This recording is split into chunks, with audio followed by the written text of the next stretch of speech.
Let's review the 7-in-1 travel bag that I bought from Lazada. Please check the description for the product link. Ayan. Simulan natin dito sa pagkakapack niya. Napaka-presentable yung ayos. Tapos ziplock pa yung gamit. So, check natin kung ano naman yung laman. 7-in-1 na set yung binili ko. Check natin kung 7 nga talaga siya.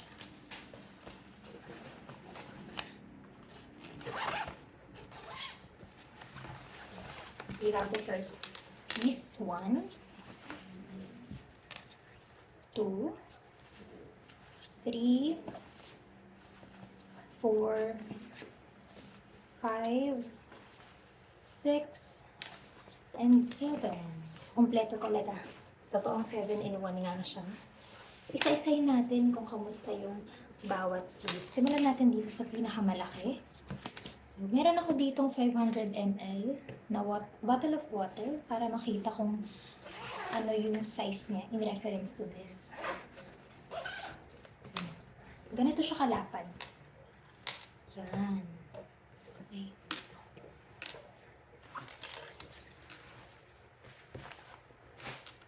Kita niyo? Ihamak na mas malaki siya dito sa bottle. Ganda naman siya kataas. Tapos, yung ditong part niya, net yan. So, makikita natin kung ano yung laman. Diba, lagyan mo yan. Nilagay ko yung bottle sa lagyan. Kita siya. Tapos, yung isa pang magandang feature dito na nagustuhan ko, meron siyang pabelt.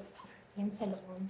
So, kailangan to kasi, diba, minsan sumasabog pa rin yung mga gamit natin kahit nandito na sa loob. So, yan. Meron siya dito. Para lang siyang simpleng seatbelt. Ang bilis lang tanggalin, ang bilis ikabit. Yan. Tapos kabit mo lang ganyan lang. So, okay itong pinakamalaki. Tapos, ang isa pang feature niya na gusto ko rin ma-mention ay ito. Meron siyang pa-handle. Yan. Yan yung sa first piece natin. Try natin in-inspect din yung iba pa. So ito, parang smaller version lang din siya nung nauna. Ganito naman yung lapad niya. Ganito yung taas. Tapos yung kapal niya, ito marami rin itong lalamanin. Ganyan. So pag inunat mo yun, ganyan siya. So katulad din nung naunang mas malaki, meron siyang pa-handle. Net yung harap niya. Tapos nakikita niyo, yan, may pa-belt din siya sa loob. Ganda, kasi pang secure yun ng gamit eh. Para hindi sumabog-sabog. So that's the second piece. Tingnan natin tong third piece. So halos katulad din siya ng mga nauna, pero mas maliit na to. Ganito na naman yung lapad niya. Ganito yung taas, halos saktong-sakto lang dito sa bottle. Tapos yung kapal niya, ayan, makapal pa din. Kasing kapal lang din nung nauna. Tapos, net itong harap niya, so kita mo rin yung loob. Pero ang pinagkaiba niya, wala siya nung belt na sa loob. Meron din siyang handle. Yeah. That's our third piece. Check na natin yung pang-apat. So, sa pang-apat natin, halos katulad din siya ng mga nauna. Pero ang pinagkaiba ay hindi na net yung harap niya. So, okay itong piece na to para dun sa mga underwears or yung mga gamit natin na hindi natin gusto na ma-expose talaga. Since opaque siya.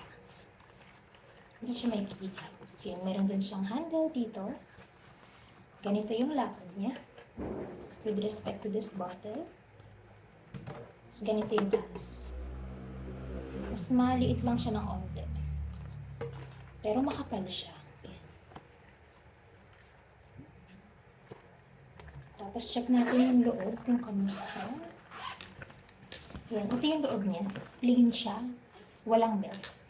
Pero okay lang. That's our fourth piece, right? So, Gaganda. Ang gaganda ng bawat piece niya. So, punta naman tayo dito sa string bag nila. Yun, meron pa siyang nakasulat. Wish you have a colorful life. So, ganito siya. String bag. Wala naman siyang pocket sa loob. Plain lang din siya. At ganito siya kalapad. Tapos ganito kataas. Next is this one. This is our 6th piece. So yung pang 6th na piece natin, yun din, meron din siyang pa-message which you have a colorful life. Tapos ito yung lalagyanan ng mga footwear. Diba? Yung mga sapatos nyo, sandals nyo, pwede nyo siya dito ilagay. Gano'n siya kakapal, ganyan. Na-expand siya. Yung ganyan. Check naman natin kung gaano siya kalapad. Yan. Halos ka-size niya yung ka-size niya tong 500 ml bottle. Tapos, mas patangkad siya. Yung taas niya. Tapos may pa-handle ulit dito. Yan. So, this is our 6th piece. We're now down to our last and 7th piece. So, ito siya, pouch siya. And wish you have a colorful life. Dito na naman natin pwede ilagay yung mga toiletries, diba? Yung mga toothbrush, halimbawa. So, yan, plain yung loob niya. Yan. So, actually, meron akong binili na 8-in-1. Kaso, napamigay ko na kasi siya, kaya hindi ko na napakita sa inyo. Pero hindi naman ganun kalayo yung quality na kung ikukumpara dito. Tsaka, kung makikita niyo, sobrang dami na ng sobrang dami na ng bags na kasama. So, 7 pieces. Iba-iba pa yung size, iba-iba yung function. So, final verdict. I gave it 5/5 nung nireview ko siya. Kasi, sobrang perfect. Kompleto. Nung sinabi yung 7-in-1, 7-in-1 nga talaga. Kamusta yung quality? Maganda rin yung quality niya. Tapos kung pag-uusapan yung kapal, hindi siya ganun kakapal eh. Pero para sa akin, perfect. Perfect na ganito lang siya kanipis. Kasi, di ba kapag magta-travel ka, importante na hindi naman ganun kakapal yung dapat yung mga dala natin. Para hindi ganun ka-bulky. So, manipis lang talaga siya. Which is perfect for traveling. So, worth it ba siyang ipamigay as a gift? Worth it na worth it. Kaya nga di ko na nakunan yung iba pa eh. Kasi pinamigay ka na agad. And, pinimigay ko siya specifically dun sa mga tao na paalis ng bansa. So, may mga kakilala kasi ako na mag-a-abroad na. So, yun, perfect to para sa kanila. Meron din akong pinagbigyan, mahilig naman siya mag-travel. So, yun, ma-appreciate nila yung mga ganitong gifts. So, yun.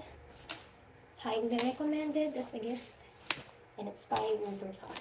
Bye-bye!